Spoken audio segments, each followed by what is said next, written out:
Here's a quiz question for you. How would you feel if you had to sleep by the light of a candle inside a hole dug out in the ice, perhaps with some furry friends for company? Well, for the peasants living in the frozen villages of medieval Russia, this was not an unusual sight. But don't worry, we're not going to leave you shivering in the cold.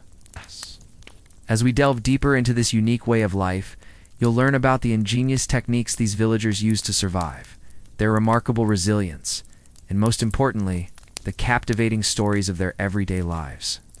So gather around our metaphorical hearth and let us warm ourselves with tales of strength and spirit.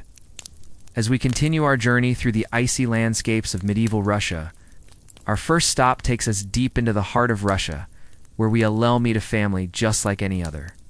We follow them through their day as they wake up before sunrise and quickly get to work tending to their animals, collecting firewood and preparing for the day ahead. It might seem like a normal scene, but remember, we are in medieval Russia, and every task comes with its own set of challenges. For example, imagine trying to milk a cow in freezing temperatures while keeping yourself warm enough to not freeze solid. Or picture chopping wood for the stove in the middle of winter. All of these tasks become even more daunting when you need to repeat them every single day. Life here is tough, but our family perseveres. They huddle around their stove for warmth, sharing stories and laughter with their neighbors during rare moments of respite. Despite the difficulties, there's a strong sense of community here. The villagers help each other out, lending a hand when times are tough. In the evenings, the men might head out to fish on the frozen rivers, while the women stay back to prepare for the next day. And as night falls, everyone heads back home, huddling together for warmth inside their ice holes. It might sound strange, but this is how they keep themselves safe from the harsh weather conditions. Each morning, they would dig a hole in the ice, just big enough to fit a small fire and a pot to heat water and cook meals. The rest of the home is buried under the ice, keeping them warm and safe throughout the long, dark nights. Even though it can be lonely in these frozen villages, there's also a beauty to it all. Snow blankets the landscape, creating a serene atmosphere that invites peace and quiet. Inside their ice houses, the families find comfort in their routines and the company of their loved ones. Though the days might be filled with hard work, the nights are filled with hope for a brighter tomorrow. This is life in a frozen village in medieval Russia, a daily struggle against the cold, yet a testament to human resilience. Our journey will take us to the heart of power in medieval Russia, where we'll meet a young boy named Ivan. Born into the royal family, Ivan's life seems destined for greatness. However, his father's sudden death leaves him as the sole heir to the throne. At such a young age, Ivan finds himself thrust into a world of politics and intrigue, all while trying to navigate the complex dynamics of the Russian court. His mother, determined to protect her son, keeps him close and shields him from the dangers that lurk in the shadows. But as Ivan grows older, he becomes increasingly aware of the weight of his future responsibilities. He begins to study the art of governance, learning from advisors and council members. Despite the seriousness of his studies, Ivan remains a child at heart. He enjoys hunting, riding, and participating in courtly activities whenever he can. However, the pressure to excel and live up to his family's legacy weighs heavily on his young shoulders. As Ivan continues his education, he grapples with the conflicting desires to embrace his royal duties and to hold on to his innocence. The love and support of his mother provide him with a sense of stability during these turbulent years. But the young prince also feels the burden of proving himself in a world where power and betrayal often go hand in hand. It's important to note that medieval Russia was a time of immense change and upheaval. The country was expanding, its society was evolving, and new challenges and opportunities arose constantly. This backdrop of change adds another layer of complexity to Ivan's journey. As he prepares to take on the role of Tsar, will Ivan rise to the challenge and become the great leader his people need? Or will the weight of his responsibilities crush him? Let's find out together as we continue our exploration of medieval Russia. As Ivan matures, he learns the complexities of running a kingdom.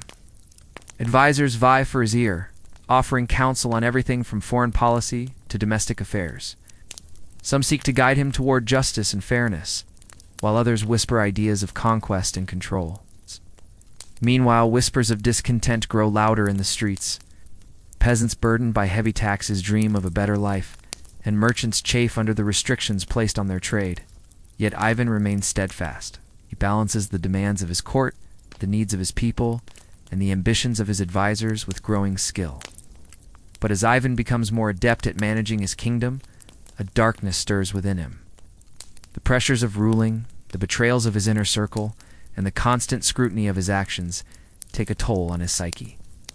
He becomes increasingly erratic, lashing out at those around him and making decisions that shock the nobility. Is Ivan losing his grip on reality, or is there more to his behavior than meets the eye? Only time will tell. As Ivan's reign progresses, the once promising young prince transforms into a shell of his former self. It's now known as Ivan the Terrible. He rules with an iron fist, crushing dissent and executing those who oppose him. The grandeur of the court has taken on an air of menace, and the people of Russia live in fear of the Tsar's wrath. But behind closed doors, the true extent of Ivan's torment becomes apparent. Haunted by paranoia and mental anguish, he isolates himself in the Kremlin, surrounded by loyal but fearful courtiers. There, in the opulent isolation of the Winter Palace, Ivan's final years are marked by tragedy, madness, and the haunting realization that the path to power can lead to ruin. Finally, our journey brings us to the grand halls of the Winter Palace in St. Petersburg. Built by Peter the Great, this palace was once the seat of power for the Russian Empire. Its opulence is legendary, with ornate decorations, shimmering chandeliers, and vast rooms echoing with the footsteps of history. But today, we're focusing on one room in particular, the Amber Room. Also known as the Hall of Mirrors, this chamber was once a place of diplomacy and grandeur. Sunlight streamed through large windows, reflecting off mirrors and creating a kaleidoscope of light and color. The walls were adorned with amber panels depicting scenes from Russian folklore and history, making it one of the most beautiful rooms in the palace. But the story of the Amber Room takes a turn during World War II, as the Germans invaded Russia. They looted many of the country's treasures. The Amber Room was no exception. The panels were ripped from the walls, the mirrors were shattered, and the room was left in ruins. To this day, the whereabouts of many of these treasures remain a mystery, hidden away in secret locations known only to a few. The tale of the Amber Room is one of loss and longing. It serves as a reminder of the fragility of beauty and the destructive power of war. After the war, the Soviets made efforts to restore the room, but many of the original pieces were irreplaceable. Today, visitors to the Winter Palace can still see the empty wall where the Amber Room once stood, a silent testament to the beauty that once graced those halls. So our journey through medieval Russia draws to a close. We've seen the hardships faced by the peasants, the rise and fall of Ivan the Terrible, and the tragic tale of the Amber Room. What struck you the most about medieval Russia? The frozen villages, the political intrigue, or the echoes of a vanished era? Share your thoughts in the comments below. And as you do, remember to hit that subscribe button and like this video to stay connected to our ongoing adventures through time. Thank you for joining us on this journey back to medieval Russia. If you enjoyed this adventure, I have a special invitation for you. Click on this video on the screen now to continue your journey through history. Now close your eyes and imagine a sliver of sunlight penetrating the gloom, catching a mote of dust dancing in the stillness. Suddenly, everything changes. The oppressive weight of the darkness lifts ever so slightly. Shaft of brilliant light, a moment of quiet beauty in the midst of a hard, unending winter. This tiny shift in atmosphere is all that separates medieval Russian life from the darkest dungeon. Welcome to my channel. Today we're going to talk about light in the Dark Ages. In our modern world, we often take lighting for granted. If you're watching this right now, chances are you are in a brightly lit room, maybe with natural light streaming through windows, maybe with lamps or overhead lights casting pools of illumination on the walls. Artificial lighting has become ubiquitous in much of the modern world, but this was not the case during the Dark Ages. For most people living in Europe during this period, flickering candlelight was the only way to pierce the gloom of night. And even then, candles were expensive and rare. For the vast majority of medieval peasants, oil lamps were the primary source of illumination. These lamps were simple enough, usually nothing more than a hollowed-out turnip or potato with a bit of cloth or hempen wick stuffed into the top. The oil, often rendered from animal fat or sometimes fish oil, was then poured in and lit with a match or burning ember.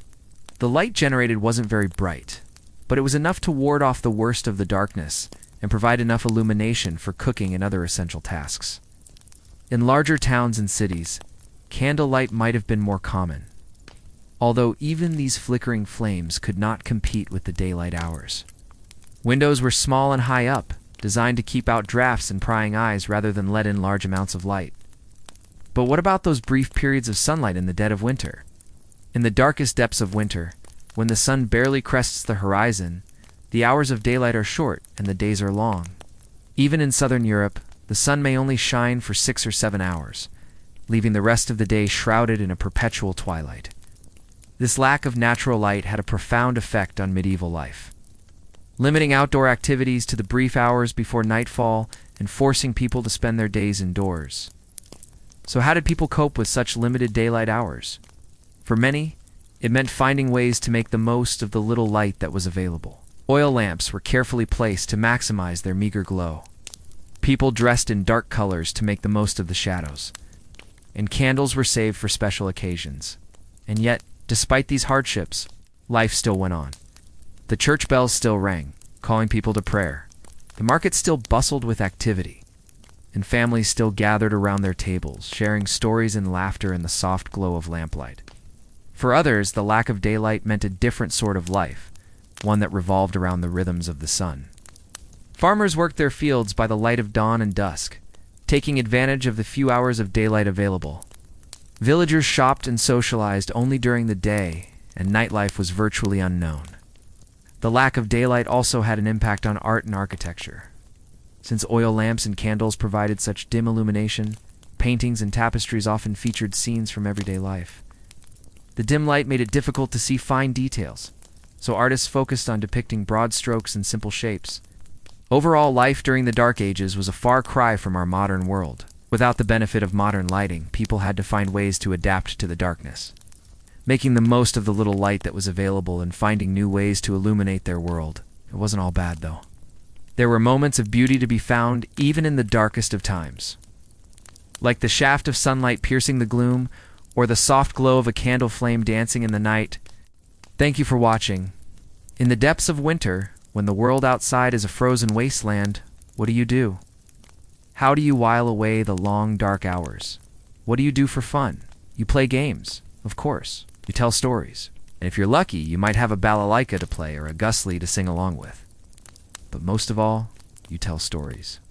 Stories of adventure, of love, of daring feats, and impossible quests. You tell stories about the heroes of the bygone days, legendary figures like Ilya Muromets or Dobrynya Nikitish. Or maybe you tell stories of the future, of a golden age yet to come. You tell stories to pass the time, to lift the spirits, to remind yourselves that there is more to life than just this. Life in the 14th and 15th century Russian heartland was hard. Not only did the land suffer under centuries of Mongol domination, it was also subject to the whims of an erratic climate. Winters could last for months, cutting off entire villages from the rest of the world and forcing them to survive off their stores of food and each other's company. The people were a hardy lot, though. They developed a culture that was rich and vibrant despite the hardships they endured. One of the ways they coped was through storytelling. They told stories to entertain themselves, to educate the young, and to preserve their cultural heritage. The stories they told were often epic in scope, featuring larger-than-life heroes who went on adventures to far-off lands. These tales were not just a form of entertainment, but a way of preserving their cultural identity. The characters in these stories embodied the values and ideals of the people, such as courage, hospitality, and loyalty. The hero, Ilya Muromets, for example, was a legendary warrior who defended the weak and the oppressed. He was also incredibly strong and skilled in combat, which made him a role model for young men. Another popular story type was the balinki, a lyrical ballad that often dealt with themes of love and loss. These were typically performed by a single singer, accompanied by a balalaika, a three-stringed instrument similar to a guitar. The singer would stand or kneel before the audience and deliver their song with great emotion, using the balalaika to add musical flourishes and emphasize key moments in the story. The audience would often participate by clapping or stomping their feet in time with the music. This form of storytelling not only provided a release for pent-up emotions, but also served as a way to commemorate important events or honor important figures. But it wasn't all just about the stories themselves. The way they were told was also an art form. The bards and storytellers who kept these traditions alive were highly respected members of society. They were often employed by wealthy landowners or the church to travel from village to village, performing for their amusement. These traveling performers would not only tell stories, but also play music, dance, and even juggle or perform acrobatics. And let's not forget about the games they played. When they weren't listening to stories, the villagers themselves would amuse themselves with a variety of games and activities. Children would play with dolls or wooden cars, while adults would enjoy drinking games and card games. During festivals, they might put on theatrical performances or take part in horse races or wrestling matches. These games and activities were not only a source of entertainment, but also a way of building community and strengthening bonds between neighbors. So when you think of medieval Russia, don't just picture the czars and the aristocracy. Remember the common people too, and the vibrant culture they created in spite of the hardships they endured. Their stories, games, and festivals may seem like a distant memory, but they are an important part of what made medieval Russia so unique. If you enjoyed this, please like and share for more historical tales. Until next time. In the vast, frozen expanse of pre-revolutionary Russia, two very different worlds existed.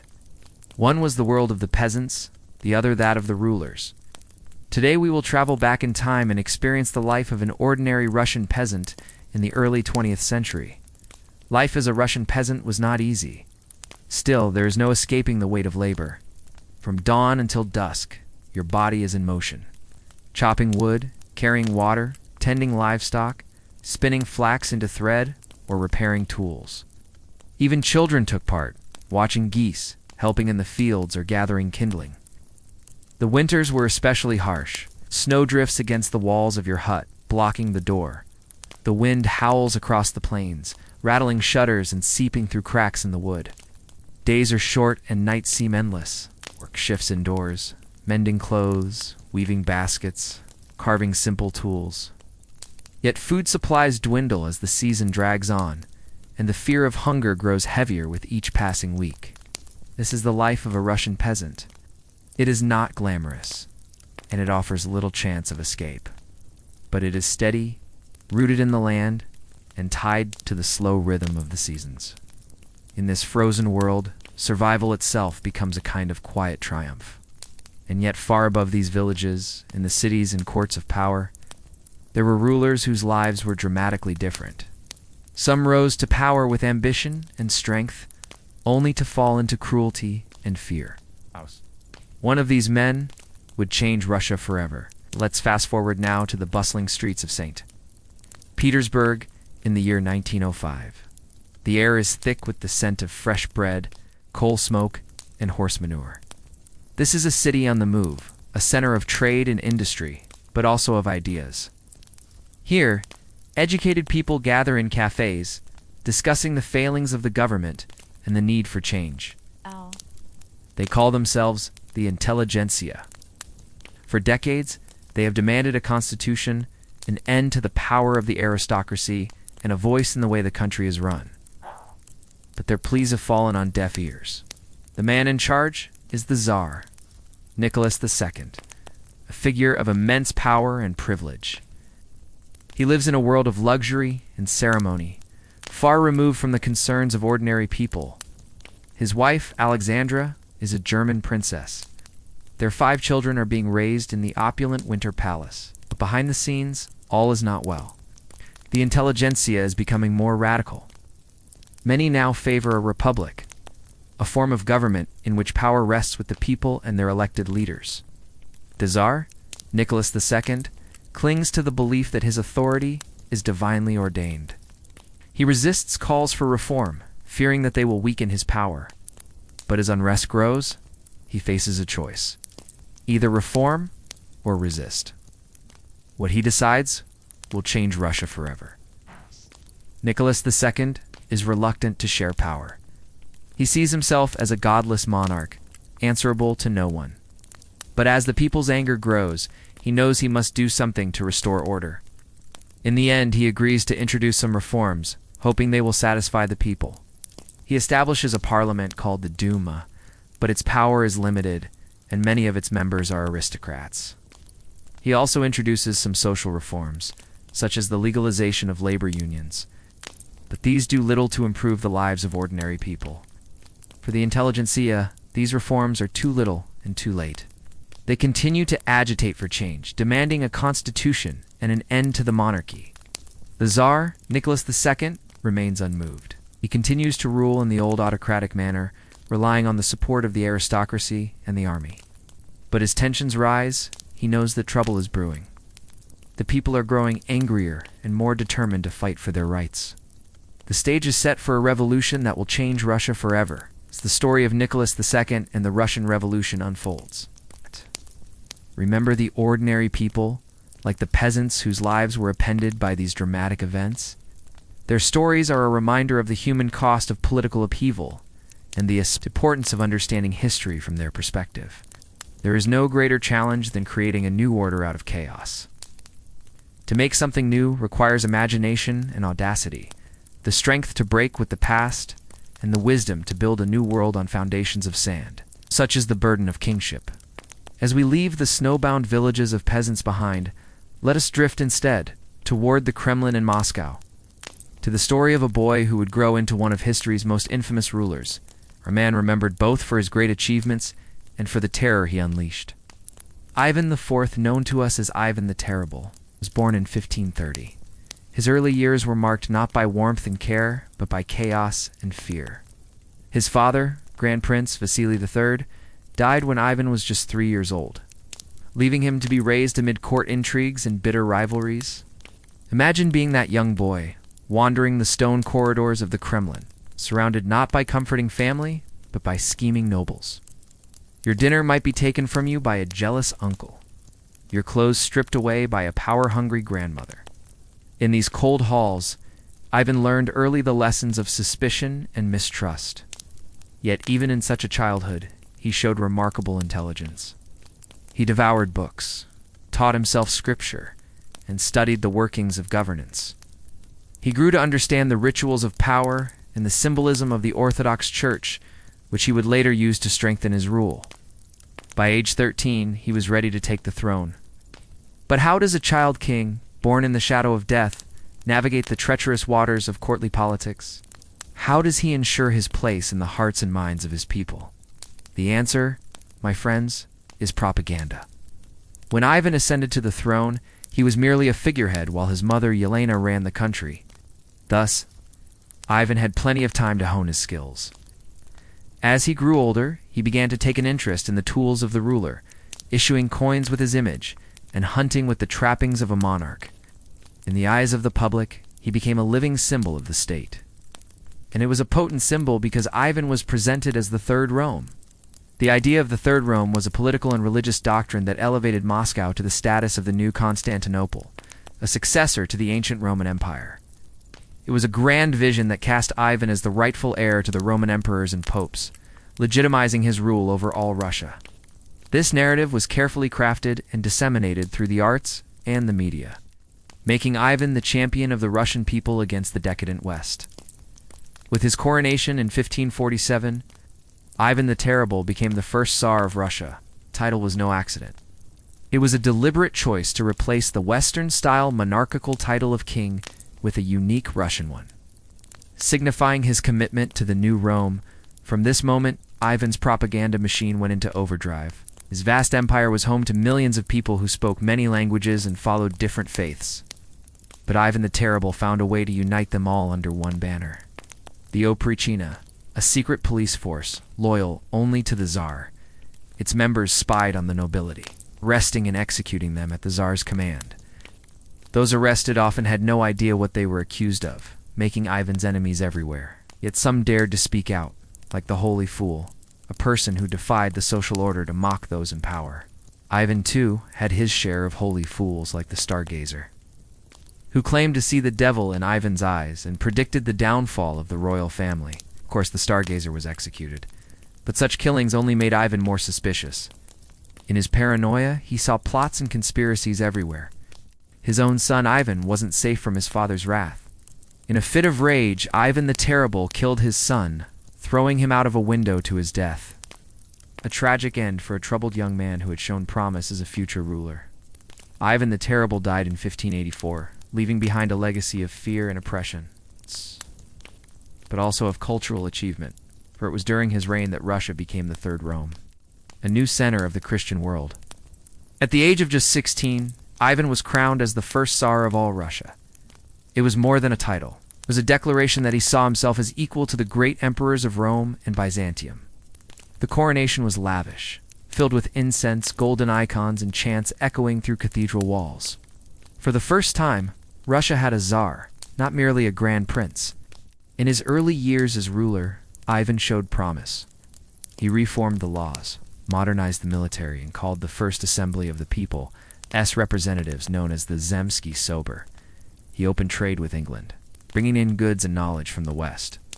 Moscow expanded, and his court became a center of learning and splendor. For a time, it seemed as though Ivan might be remembered as Ivan the Great. But fate turned, as it so often does. Personal tragedy weighed heavily on him. His beloved wife Anastasia died suddenly, perhaps poisoned by political rivals. Her loss devastated him, deepening his mistrust and hardening his spirit. Where once he had been a reformer, Ivan grew increasingly suspicious, mercurial, and violent. He lashed out at the nobility, the clergy, and his own people, all those around him. He demanded absolute loyalty and punished any perceived slight with brutal swiftness. A courtier might lose favor for an improperly tied shoe, or a nobleman could be sent to the gallows for a poorly worded letter. In 1565, he took a drastic step, dividing the nation into two parts. The western territories were to be ruled according to customary law, while the eastern regions, including the capital, Moscow, would be governed autocratically by himself alone. This new domain became known as the Oprichina, a term that initially signified royal authority, but took on a sinister meaning as its powers grew. Ivan appointed a loyal but ruthless courtier, Belsky, to head this force, granting him the right to bypass legal procedures and punish nobles at will. Belsky and his men rode across the land like a tempest, leaving behind a trail of terror and bloodshed. The target was often the land of Novgorod, a prosperous region accused of treachery. In 1568, Ivan unleashed his wrath upon them. With Belsky at the vanguard, thousands were arrested, tortured, and executed. Entire villages were razed, not for crimes against the state or the monarch, but simply because Ivan's suspicion fell upon them. Houses were burned, grain stores were looted, cattle were driven away, and fields were trampled. Men, women, and children were thrown into the icy waters of the Volgov River, watched by their executioners, letting the waters decide their fates. Some, upon being pulled out, were hacked to pieces. Others had their heads chopped off and hung from the nearest tree. Many drowned, their bodies bobbing listlessly in the water, a grim specter haunting the river's flow. Those who survived the ordeal were left to wander the frozen wasteland, seeking refuge from the bitter cold. They were too afraid to return home, for even the walls of their own houses offered no sanctuary from Ivan's wrath. Starvation and exposure took their toll, and soon the forests and plains surrounding Novgorod became littered with corpses, victims of the senseless carnage. This reign of terror continued unabated for over a decade. Ivan the Terrible, as he came to be known, died in 1584, leaving behind a traumatized nation.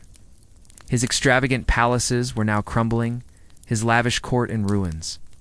His legacy forever tarnished by the brutality of the Oprichina. The scars of his tyranny ran deep, not just on the landscape of Russia, but on the psyches of those who lived under his shadow. Yet the very soil of Russia, soaked in the blood of the Oprichina, also bore witness to an enduring spirit. For every life extinguished, 2 or 3 more were ignited, determined to keep alive the flame of hope and resist the long night of tyranny. In the heart of Moscow, nestled between Red Square and the Kremlin, stands St. Basil's Cathedral. Its brightly colored onion domes shimmer in the sunlight, a testament to the grandeur of a bygone era. But few who stand in awe of its beauty realize that within those hallowed walls lies a secret, a shimmering enigma that has captured the imagination of the world.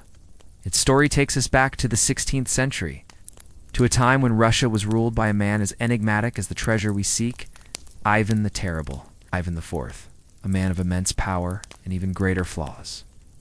Under his rule, Russia expanded, its power growing like a rising sun in the east. But as any who have delved into history's tales know, great power often brings with it a darker shadow. Ivan's reign was not just marked by expansion, but also by paranoia, cruelty, and a thirst for control that knew no bounds. In his personal life, a tragic tale unfolded. The story goes that in the heat of a heated argument, Ivan, in a fit of rage, struck his own son, the young Ivan, heir to the throne, fatally wounding him. Grief-stricken and consumed by remorse, Ivan IV retreated into his chambers, where he paced restlessly, haunted by the echo of his son's pain. The image of the mighty Tsar, broken with sorrow, is a poignant one, a reminder of the frailty of even the most powerful men. Yet amidst this somber tale, a glimmer of hope emerged. In the last years of his life, Ivan the Terrible found solace and perhaps redemption in the construction of St. Basil's Cathedral. This grand structure, a symbol of piety, became the focal point of his religious devotion. It was here, they say, that he would find moments of peace, offering up prayers for his son and for the soul of Russia. The cathedral's interior is a treasure trove of detail, each element whispering tales of a bygone era. Among its many wonders is a golden gate adorned with precious stones, said to be a gift from the rulers of Astrakhan, a tribute to the might of Russia, and a token of submission from those conquered. And yet, despite its splendor, there's a haunting emptiness where the precious gateway should have been, a void that speaks of loss and the passage of time.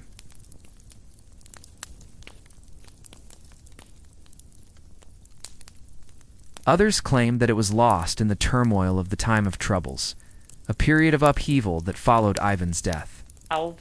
Still, others believe that it was destroyed, casualties of the shifting sands of power and ambition. Could it be that the gate, a silent witness to so much history, now lies in pieces, lost to the ravages of time, or hidden away in some forgotten corner of the world? What led to its disappearance remains a mystery, a puzzle that fits into the larger enigma of Ivan the Terrible's legacy. Is he a visionary ruler who laid the foundations of a modern Russian state, or a tyrannical leader whose paranoia and brutality knew no bounds? Perhaps the answer lies somewhere in between, for Ivan IV, like the lost gate, is both a symbol of Russia's rise to power and the fragility of its early modern state. As we continue our journey through history's grand halls, let us carry with us the lessons of the past. May we marvel at the brilliance of a bygone era while recognizing the shadows that lurk even in the brightest of times. And may the enigma of the lost gateway serve as a reminder that even in the face of overwhelming power, the delicate threads of humanity must endure.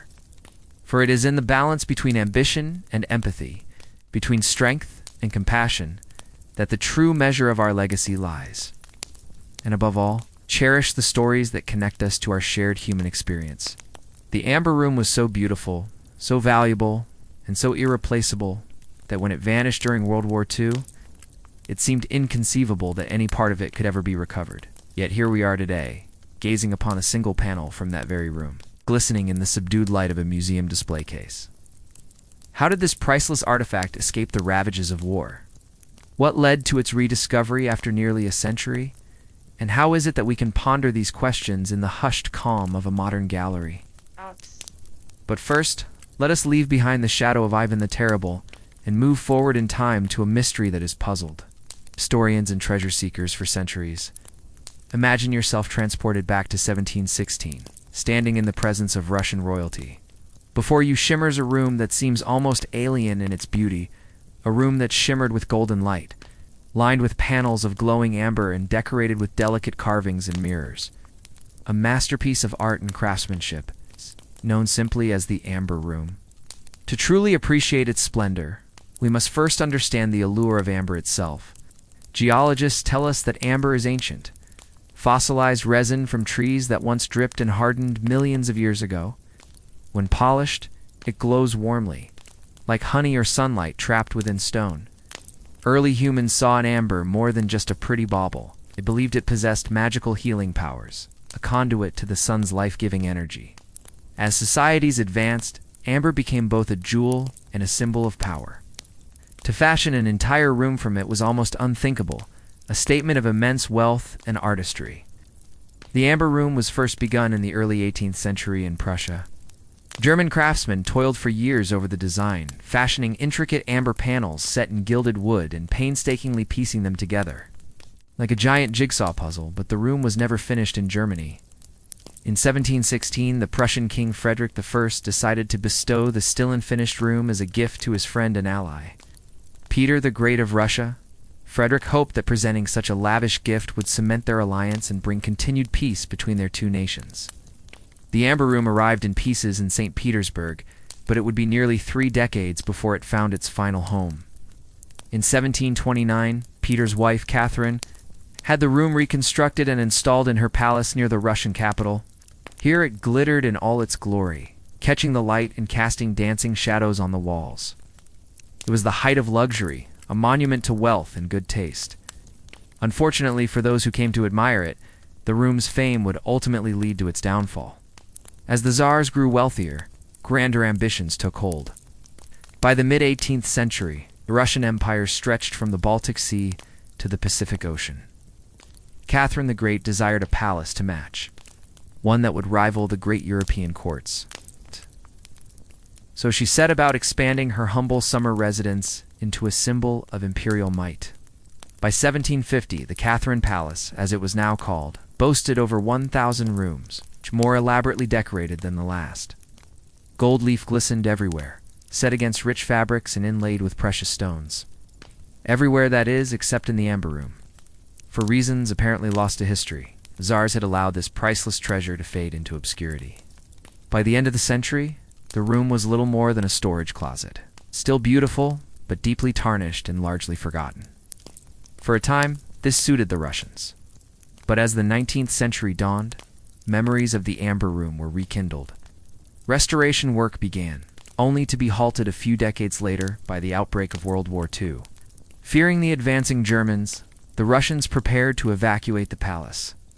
First, however, they sought to protect the most valuable artifacts, including, yes, the amber room. It was carefully disassembled and hidden beneath a false floor in the palace basement. In the chaos that followed, this secret was lost. By the time the Germans occupied the area, the palace staff were long gone. Soldiers ransacked the upper floors, but the amber room remained undiscovered until 1945, when the Red Army retook the palace. Reunited at last, the Tsars assumed that the amber room was safe. It wasn't. Somewhere along the way, pieces of the room had been lost or stolen. And with so many people having come and gone, no one knew exactly what had happened. Over the next half-century, a few pieces turned up in antique shops and private collections, but no one realized that they were part of something greater. It would take another 30 years for the truth to be uncovered. In 1997, a panel from the amber room was discovered in the possession of a Japanese collector. With this clue, Russian and German investigators began searching for more fragments. By 2003, they had recovered enough pieces to reconstruct the room and finally reveal its secrets once again. Today, visitors can experience the magic of the amber room for themselves in the restored palace near St. Petersburg. So when you entered the room, what did you see? What do you feel? What do you experience? It's exactly what this video is about. The year is 1701. You are standing in the newly completed, sumptuously furnished amber room in the Catherine Palace near St. Petersburg. The walls gleam with thousands of panels of amber in shades of gold, orange, and deep red. Sunlight from tall windows strikes the surfaces, making them glow as though the walls themselves are aflame. Mirrors multiply the effect, reflecting endless layers of warmth and brilliance. It was sometimes called the eighth wonder of the world, and to those who saw it, it must have seemed like stepping into a room of pure sunlight. For centuries, the amber room remained a symbol of Russian opulence. It survived fires, renovations, and wars, until the Second World War brought catastrophe. In 1941, German forces advanced into Russia, and the Catherine Palace fell into their hands. The amber room, too delicate to be quickly dismantled and evacuated, was left vulnerable. Within days, it was taken apart and shipped to Kingsburg in East Prussia, where it was reassembled in a museum. As the war drew to a close in 1945, Kingsburg was bombed heavily, and the amber room was last seen in its museum display. After that, it disappeared without a trace. Some believe it was destroyed in the bombings, reduced to ashes in the firestorms that consumed the city. Others think it was hidden away, packed into crates and sent underground. Perhaps into mines, secret bunkers, or even aboard a ship lost at sea. In the decades since, many have searched for the missing treasure, combing through records, interviewing witnesses, and even excavating potential sites. But the Amber Room remains frustratingly elusive. What we know for sure is that it was a triumph of design and craftsmanship, a collaboration between two of Europe's greatest artistic traditions, German cabinetry and Russian luxury. The story of how it came together is as fascinating as the mystery of its disappearance. It all began with a wedding gift. In 1679, the young king of Prussia, Frederick I, sought to strengthen ties with the Russian Tsar, Peter the Great, by marrying his daughter Sophia to the Russian monarch. To celebrate, he commissioned a magnificent reception room to be built onto the Berlin Palace, entirely clad in amber. Work began in 1680 and took just under 2 decades to complete. Then, in 1697, King Frederick presented the room to his royal guests. The Russian Tsar and his entourage, including his wife Catherine. As legend has it, Catherine was so captivated by the Amber Room that she demanded it be taken down and reassembled in her own palace in St. Petersburg. Nice. Her husband, Peter the Great, was not pleased, but he was not about to refuse his wife such a small request. So he dispatched a team of craftsmen to carefully dismantle the room and transport it to its new home. Once there, the room was reassembled and enlarged. Its original dimensions were approximately 32 feet by 16 feet. The addition in the Catherine Palace nearly doubled its size. By 1717, the room was complete once more, resplendent as ever, but now twice as large. Over the next century and a half, the Amber Room became one of the most famous interiors in Europe. Its intricate carvings and shimmering surfaces dazzled visitors. The room's design had been heavily influenced by the prevailing Baroque style, which prized grandeur and drama. This is evident in the room's massive gilt-wood mirror frames, which were carved with cupids and mythical creatures. The amber panels, on the other hand, were more reminiscent of Russian folk art, featuring traditional floral and geometric patterns. Together, these elements created an atmosphere of refined opulence that was both stately and intimate. Of course, no opulent room would be complete without opulent furniture. Sofas, chairs, and tables, crafted from the finest woods and upholstered in rich fabrics, were placed throughout the room, providing visitors with places to sit and admire the Amber Room's splendor, or perhaps engage in conversation. Overall, the effect was nothing short of spectacular. The walls blazed with the warm glow of the setting sun, while the mirrors reflected the flames of countless candles that flickered throughout the room. It was as if the very air shimmered with gold and amber, creating an atmosphere of unparalleled luxury and refinement. Today, the Amber Room is gone, lost to history, but its legacy lives on in the countless works of art and literature inspired by its beauty. Perhaps one day its whereabouts will be discovered, and we can once again marvel at the eighth wonder of the world. Or maybe it's better that the Amber Room remain lost, forever a tantalizing mystery from Russia's gilded past. Over the decades, countless searches have been launched. Rumors place it in tunnels beneath Germany, in Poland, even deep beneath the Baltic Sea. Treasure hunters, scholars, and even governments have sought it, but no conclusive evidence has ever been found. From time to time, fragments of amber panels surface, suggesting that at least part of the masterpiece may have survived. Today in the Catherine Palace, visitors can step into a reconstruction of the Amber Room, painstakingly rebuilt by Russian artisans using old photographs and techniques. It shines once more, its honey-colored walls glowing in the light. But the original, that treasure of centuries past, remains a mystery, and perhaps that is part of its enduring power. To think of a room made of light, created by human hands, taken away by war, and lost to time. Whether it lies hidden in some forgotten vault, or whether it was consumed by fire, it continues to haunt the imagination.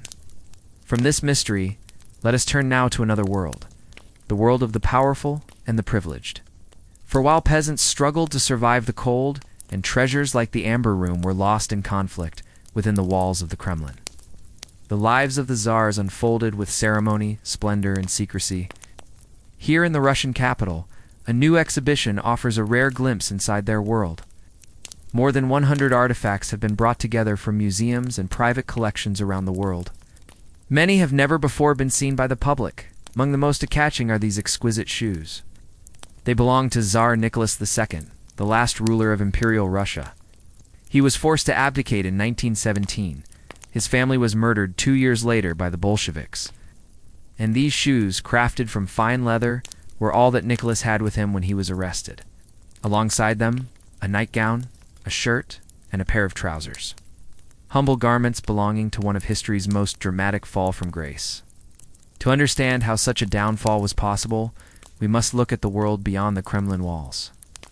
In 1914, the First World War was raging. Nicholas was autocratic and absolute. Power was concentrated in the hands of the nobility and the clergy. The vast majority of people in his empire were excluded. That exclusion bred resentment, and in some parts of his domain, revolution. When the war turned against the Russians, Nicholas became unpopular. Strikes and mutinies broke out. Soldiers refused to fight. Food was in short supply. The end of the Romanov dynasty was swift and brutal. Nicholas and his family were exiled. Then in the basement of a house in Yekaterinburg, they were shot dead. Their bodies were chopped up and buried nearby. There, in the chaos that followed, valuables like this gold snuff box were looted from the royal palaces. Wow.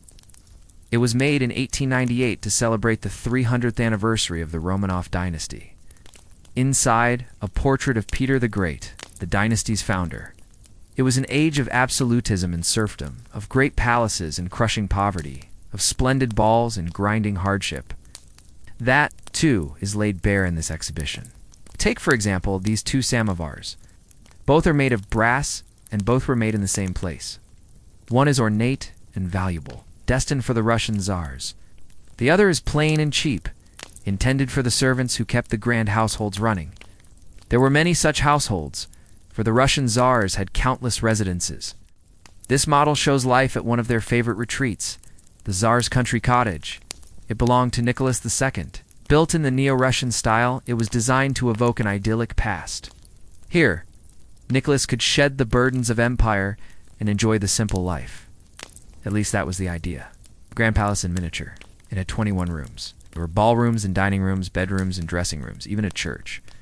Everything was there to remind the royals of home, but far from the madding crowd. It was a world away from the concerns of ordinary Russians. Here in the Crimea, life was comfortable and genteel. But in the cities and the frozen wastelands, people went hungry. Nicholas was out of touch. His ministers were corrupt. The seeds of revolution were sown. By 1917, the Romanov dynasty was finished. Their palaces were seized, and their art treasures sold or looted. The Tsar's lavish lifestyles became a byword for excess and decadence. That reputation has endured, in part because of what happened next. After Nicholas's abdication, the Bolsheviks took over. Russia became the Soviet Union. The treasures of the Romanovs were scattered. Some ended up here in the Kremlin. Others went to museums across the former empire.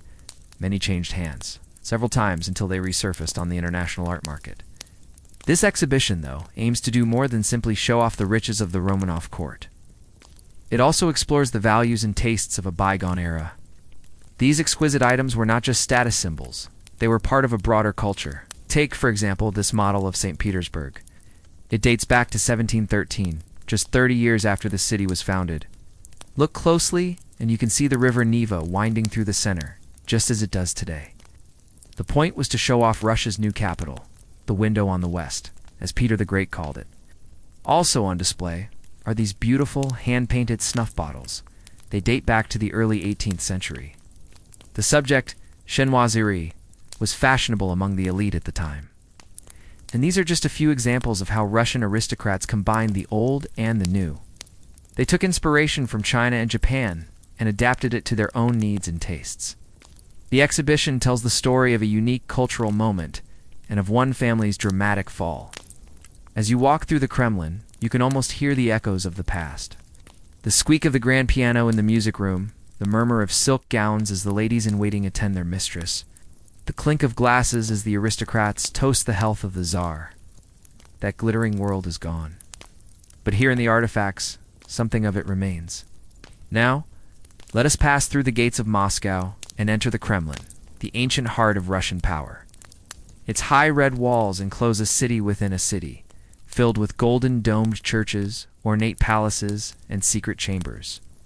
Here the Tsar ruled, the absolute monarch whose will shaped the lives of millions.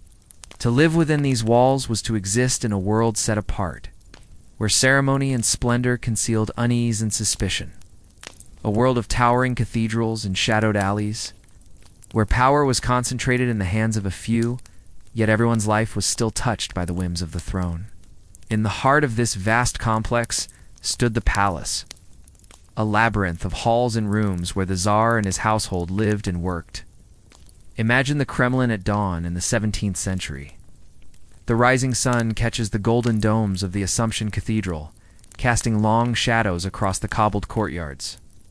Bells toll softly, echoing through the crisp air. Courtiers and servants stir awake in chambers warmed by stoves, while guards patrol the ramparts. At the center of it all stands the palace, a maze of halls and rooms where the Tsar and his household begin their day. Life at the court was one of rigid routine. The Tsar's morning might begin with prayer, attended by priests in richly embroidered vestments. But long before the sun rose, the royal household was already stirring. Servants hurried through shadowed corridors, their footsteps muffled by thick carpets. Some brought steaming samovars, their metal surfaces glinting in the faint light. Others polished the countless icons that adorn the walls, each one a silent witness to centuries of Russian piety. The soft murmur of voices blended with the scent of incense as nobles and courtiers prepared for their day. Their silks and satins rustling, they moved like phantoms through the dimly lit halls, their faces half hidden behind elaborate masks. Ritual was not simply custom. It was a performance of authority, reinforcing the idea that the Tsar ruled by divine right. The slightest misstep could have dire consequences, for the favor of the court was fickle and dangerous. Having secured his place in the divine order, the Tsar would turn his attention to the affairs of state. In the throne room, attended by secretaries and advisors, he would read reports, dispense justice, and receive foreign ambassadors. The room, with its gilded throne and red carpet, was designed to impress, for it was here that the grandeur of the Russian state was on display. The afternoon might bring a stroll through the gardens, a rare moment of relaxation in a life of relentless duty. The Tsar's park, with its manicured lawns and vibrant flowers, provided a welcome respite from the confines of the palace. Here, amidst the scent of blooming roses and the gurgling fountains, nobles would relax, playing games or engaging in lighthearted banter. The air, however, was never free of tension. For even in this idyllic setting, the threat of betrayal and intrigue always lingered. A casual conversation could turn into a deadly game of chess, where the pieces were people and the stakes were lives. And as evening fell, the palace came alive with music and laughter as the court prepared for the night. The great hall, with its vaulted ceilings and crystal chandeliers, became the center of revelry. Lords and ladies waltzed in elaborate costumes, while musicians played lively tunes. But behind the facade of merriment, whispers of conspiracy and discontent echoed in the shadows. For within these very walls, enemies of the Tsar plotted their revenge, seeking to tear down the foundations of the autocratic order. And so the day ended as it began, with the ritual of prayer, a reminder of the fragility of power and the ever-present need for divine favor. As the last embers of the sunset faded, the palace fell silent. Only the soft murmur of prayers broke the stillness, a testament to the enduring grip of faith on the hearts of men. And as the night deepened, the shadows seemed to grow longer, concealing the secrets and lies that whispered through the halls of power. For within the Kremlin, where the line between light and darkness was blurred, the Game of Thrones never truly ended. Have you ever wondered what it would be like to live in a palace, to walk its gilded halls, to dine on its sumptuous foods, to sleep in its silk-draped chambers? What would it take to live such a privileged life, and what would it cost? In the heart of Moscow, amidst the onion domes and soaring towers of St. Basil's Cathedral, stood the Kremlin, home to the Tsars of Russia. Within its high walls lived a privileged few, the courtiers, who surrounded the Tsar. Their lives were a delicate dance between the dizzying heights of luxury and the constant threat of the Tsar's displeasure. The Tsar's lavish banquets were legendary. In the great hall of the Kremlin, Musicians played softly as nobles and attendants reclined on sofas piled high with cushions. Food was brought in on golden platters and served by men in livery. Roasted meats, stews flavored with exotic spices, and sweetmeats brought from faraway lands. Tables groaned under the weight of delicacies, and the air was thick with the scent of perfume and roasting fowl. A single banquet could last for hours, a leisurely affair with conversation, music, and dancing. But beneath the surface of these glittering gatherings, a different tune was being played. The czars were known for their sudden rages, and the courtiers lived in constant fear of his wrath. One wrong move, one false rumor, and you might find yourself exiled from the court, stripped of your privileges, and sent away with only the clothes on your back. Intrigues and rumors swirled like smoke through the corridors of the Kremlin. Noble families maneuvered for position, whispering sweet nothings into the czar's ear, hoping to catch the next royal favor. Some courtiers excelled at the art of flattery, showering the czar with praise and gifts, while others preferred to stay in the shadows, watching and waiting for their chance to shine. Even the most trusted advisors were not safe. The czars had a notorious habit of discarding those he deemed unfit, sending them away with generous pensions, but pensions that could just as quickly be revoked. To live in the Kremlin was to walk a tightrope, always aware of the abyss below. The architecture of the Kremlin itself seemed to reflect this duality. The great palace within its high walls was a dazzling array of color and light. Painted walls, gilded icons, and intricately carved woodwork created an atmosphere of otherworldly beauty. But beyond the gilded gates, secret passageways and fortified chambers lay in wait. The Kremlin was not just a palace. It was also a fortress, a symbol of the czar's absolute power. For the ruler himself, life at the top was an isolating experience. Surrounded by sycophants and courtiers, the czar was often cut off from the world he ruled over. He saw the world through the eyes of courtiers and spies, filtered accounts of peasant life, carefully curated to protect his own. Detachment from the people he ruled was the price he paid for his lofty perch. The court itself was a world of symbols and pageantry. Coronations were rich with the weight of golden crowns. Weddings were celebrated with endless wedding feasts and honeymoons that lasted for weeks. Funerals were marked by solemn chants beneath the soaring domes of cathedrals. The air was thick with incense as nobles in black robes processed through the streets. Carrying the coffin on their shoulders, every action was loaded with meaning, every gesture carefully considered. Life in the Kremlin was a gilded cage, a place of unimaginable privilege and crushing responsibility. It was a world of intrigue and isolation, of extravagant feasts and suffocating rituals. It was a world where a single misstep could send you spiraling down from the heights of power into the abyss of obscurity. But for those who navigated its treacherous waters successfully, it was a world without equal. And yet even here, life carried on in quieter rhythms. Servants fetched water, cooks tended fires, scribes copied documents late into the night. The grandeur of the Kremlin rested upon the unseen work of many hands, just as the survival of Russia's peasants rested upon endless toil in the fields. To walk through the Kremlin today is to sense the echoes of that world.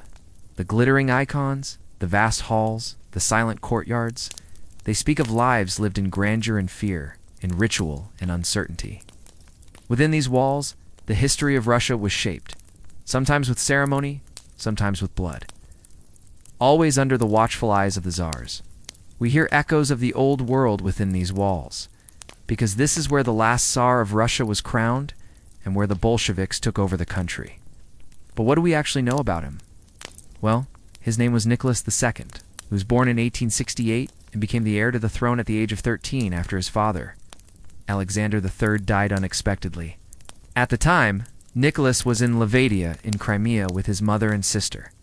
They had gone there because his father had suffered a series of debilitating strokes and was unable to rule. So while he was crowned in 1894, didn't really come into his power until 1905 after his mother, Dowager Empress Maria Fedorovna, died. Throughout his reign, he struggled to assert his authority and balance the expectations placed upon him with the constraints of his own personality. It was an impossible task. Nicholas was painfully shy and withdrawn. But perhaps those qualities were not surprising given his upbringing. You see, from the time he was 2 years old, he suffered from terrible headaches, which left him nauseous and vomiting. His doctors thought that it might be a physical illness, but his mother believed that it was all in his head, a manifestation of some psychological ailment. As a result, he was never really allowed to have a normal childhood. Instead, he spent much of his youth in isolation, tutored by stern, unsympathetic teachers who drilled facts and figures into him for hours every day. By all accounts, he was a diligent student and learned several languages, including French, German, and English. But he hated school and his teachers, and his hatred of authority only grew with time. And so he threw himself into one thing, and one thing alone: the army. He loved nothing more than being in uniform, riding horses, or planning military exercises. His whole world narrowed down to this one passion. And tragically for Russia, he remained a boy at heart, playing with toy soldiers and model trains long into adulthood. When war came, he wanted to lead the troops himself, but he was ill-equipped for the role. Nicholas abdicated in March 1917, and he and his family were soon arrested and sent to Yekaterinburg in Siberia. On March 1918, they were all shot dead, including Nicholas's pregnant wife, Alexandra, and their children. The Romanovs had ruled Russia for over 300 years, but their demise marked the end of an era. It was the twilight of the Tsars, but also the twilight of the Old Believers. In fact, by 1917, only about 10% of Russians identified as Old Believers. Most had either converted to Russian Orthodoxy or emigrated. But why did the Old Believers decline so dramatically? Well, there are many reasons. The collapse of the Russian Empire certainly played a part, but so did the gradual modernization of Russian society. As literacy increased and newspapers became more widely available, Old Believers began to read about the outside world, and many decided that they wanted to be a part of it. Others simply grew tired of the constant pressure to conform. For centuries, Old Believers had been punished for their beliefs. Now there seemed to be no point in continuing to hide them. Many began to practice openly, defying the laws of the land, but also asserting their identity. As for the future of Russian Orthodoxy, well, that remains to be seen. But one thing is for sure: the Old Believers played an important role in shaping Russia's past. Their story is a reminder that faith is a powerful force, but also that it can be a dangerous one. That concludes our journey. Thank you so much for joining me. If you enjoyed this series, please remember to like and subscribe. And if you want to learn more about Russia, you might enjoy this playlist. Till next time, goodbye.